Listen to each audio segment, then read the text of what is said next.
So I'm going to use this example of my niece. She's not fictional. She does exist, I can assure you. And it's her birthday. And more than anything in the world, she wants a unicorn themed cake for her birthday. So she's obsessed with unicorns. And she says, Auntie Sarah, please can I have a unicorn cake? I don't know why I'm responsible for her cake. It should be her mum. But anyway, that's by the by. So we say, okay, yep, we'll get this unicorn cake for you. But it's well past my capabilities of baking and decorating. So I'm not comfortable with making the cake myself. So instead, I'm going to research some different bakeries, and I'm going to make sure a bakery can actually produce this cake for my niece. So a lovely unicorn themed cake. And then I'm going to actually pay for this cake to ensure that we get the cake. So if I pause here for a moment, and if I wish I could ask you all what the outcome would be here, a lot of people would say the cake, but that's actually incorrect. So it's actually the output that which the cake is, and the outcome is in fact my happy niece.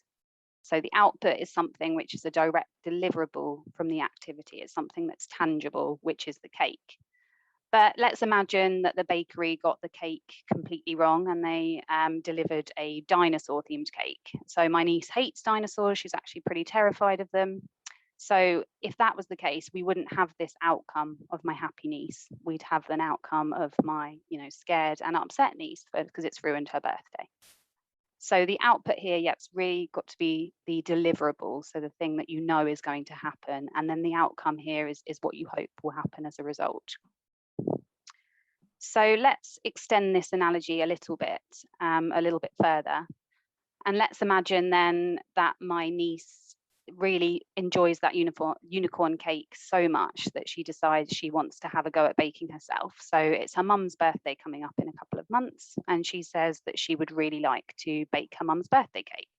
So my niece is 7 years old. Well, she's just turned 8. So her baking skills and her decorating skills are, average at best, but she really wants to do this cake for her mum. So we have a little go at researching what cake she could do, looking at ingredients, looking at the equipment we might need. And my niece, bless her, decides she wants to do a Little Mermaid cake, which is very ambitious, but I'll let her go with that one. She really wants to do a Little Mermaid cake for her mum. So we go about baking, we go about decorating. And this is the result. So as we can see, I'd love to say her cake was on the left, but it most certainly isn't. So yeah, as we can see, she's missed the goal a little bit there. So we haven't quite got a result which is looking exactly how we wanted. But actually, it hasn't mattered in this occasion. So this unfortunate looking cake doesn't actually matter too much here, because we've actually changed what our outputs and our outcomes are.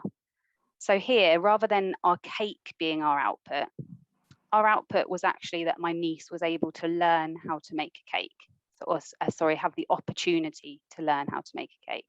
So again, it's something really tangible. It's something that you know exists. She's had that opportunity. Whether she's successfully learned to, clearly she hasn't by the cake, but she has definitely had the opportunity to learn how to make a cake. So that output has been achieved. And then the outcome here is that we've got an increased knowledge. So my niece has increased knowledge of how to make that cake. So it doesn't matter too much that the cake doesn't look good or even taste good, because that's not the output. The output here was that she had the opportunity, and as a result, her knowledge was increased. So my niece decides to keep on practicing and to try again with some other characters, some of her other favorite characters. So we've got SpongeBob here. That every time the eye just terrifies me. But yeah, she's not getting much better, unfortunately, but she's still trying, bless her. And she's trying some more. And arguably she is getting better here. It's still very, very creepy, but she's going forward with that process. So she's keeping on trying and baking that cake. And then eventually we get to my sister's birthday, her mum's birthday.